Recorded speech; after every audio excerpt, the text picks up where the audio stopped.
Hey everybody, this is Matt Criscuolo coming to you up close and personal.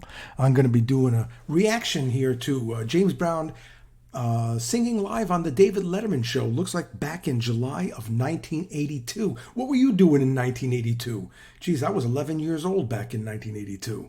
But I did used to watch David Letterman, and then the following day in high school, my friends and I, we used to talk about what David Letterman did the night before. It was a lot of fun. Always been a big fan of James Brown. In fact, if you check some of my videos, you'll see that I did some James Brown already where he was performing with Luciano Pavarotti. I mean, it was really trippy. Great stuff. At any rate, we're going to get right to this. Let's do it. Let's turn it up. 1, 2, 3, 4. Get up.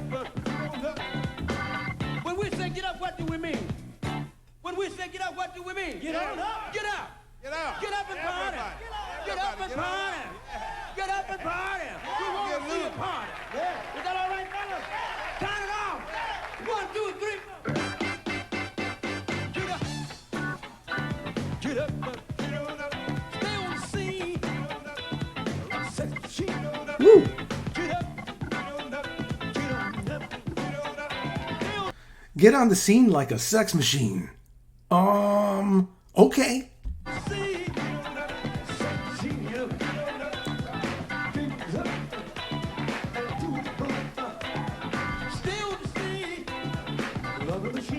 Love a machine.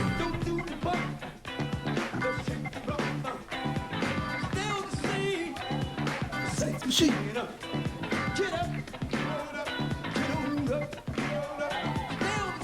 Yeah.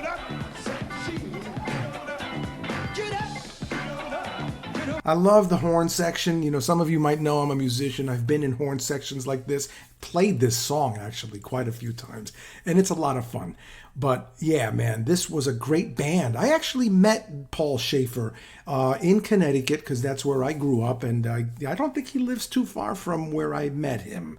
This was in Ridgefield, Connecticut, at the Ridgefield Playhouse, as a matter of fact. And he was there, and it was some kind of a banquet. I happened to have been there, and I met him. You know, he wasn't really too warm and fuzzy with me, but I don't know him. He's not a buddy. He's not, I'm just another one of these fans of his. So he probably, I didn't expect him to roll out the red carpet for me. Okay, but pretty cool looking dude. Yeah.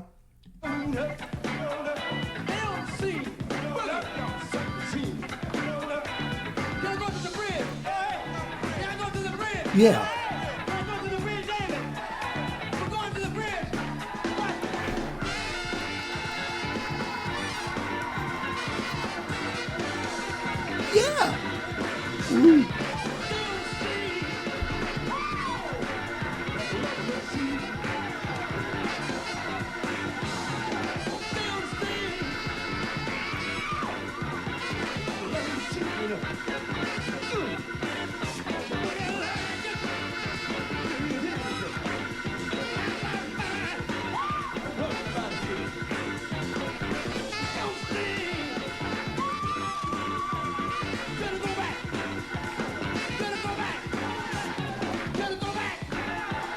Woo, man, I love, this recording is obviously not terrific, but being live there would have been a real trip. Again, you could really feel the actual physical percussive impact of the drums, that snare crack, and, it's like it gets into you. It's like it physically, literally somehow, enters and you feel it.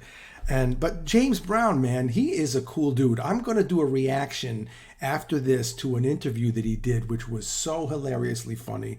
If you haven't seen it, check it out. Look for it on my channel. You're going to love it. The guy is, I think in the video they describe him as being high. I would imagine if he was high, it was cocaine, because he certainly is behaving that way. But you have to watch it. I'm going to make my comments on it, and I want to see if you agree with me on that, because I have a different opinion, actually.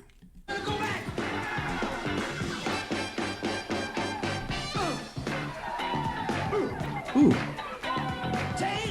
Cool dude, man.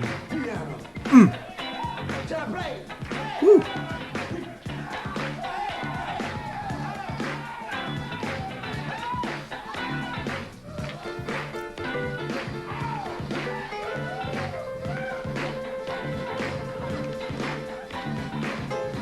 Yeah.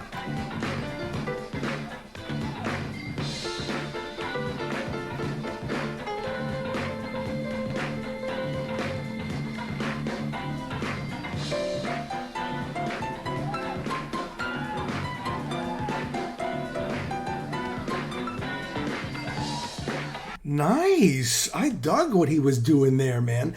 You know, that's the great thing about opening up these songs in a live context. You know, the recordings are great, and then the live things can be also, you know, develop in a different way.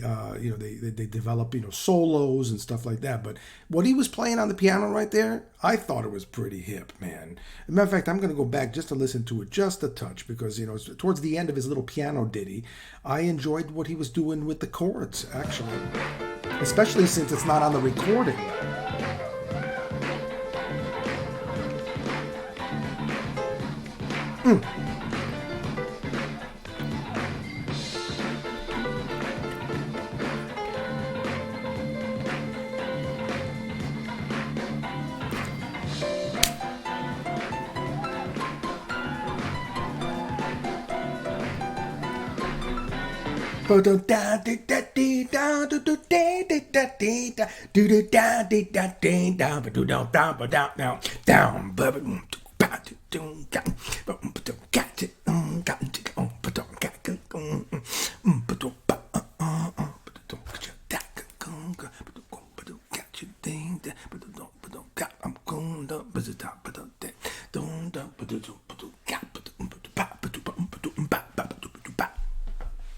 Okay, enough of that.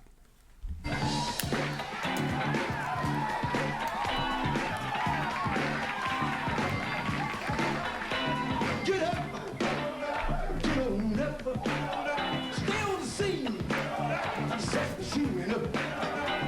Get up, get on up, stay on the scene. I like a sex machine. I want to go to the bridge. Can I go to the bridge? Can I go to the bridge? Can I do it like I did before? Can I go to the bridge? Yeah. One more again.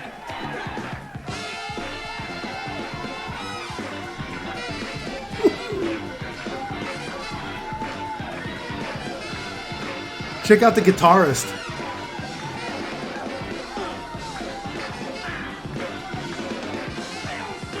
You know, sometimes guitarists and musicians, they play face. You know what I mean? They play a lot of face. And they ain't playing, you know, they're playing jive. But these guys are not playing face. That guy was moving and grooving. The guitar, I'm going to guess that was Sid Guinness or Sid McGuinness. I forgot his name. And maybe Anton Fig on drums.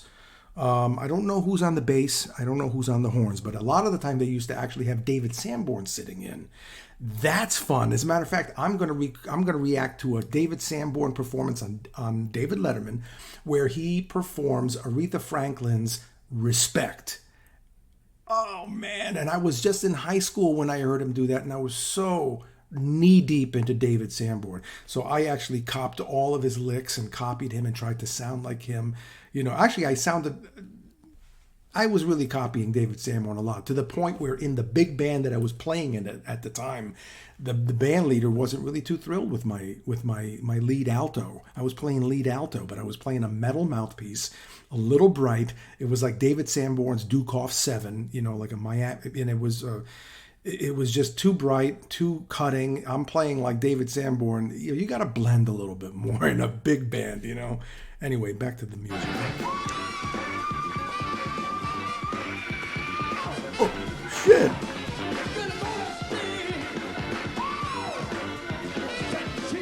Hey, by the way, if you like what's going on and you're still listening, you have to subscribe to the channel and hit that like button, man. Help me out a little bit.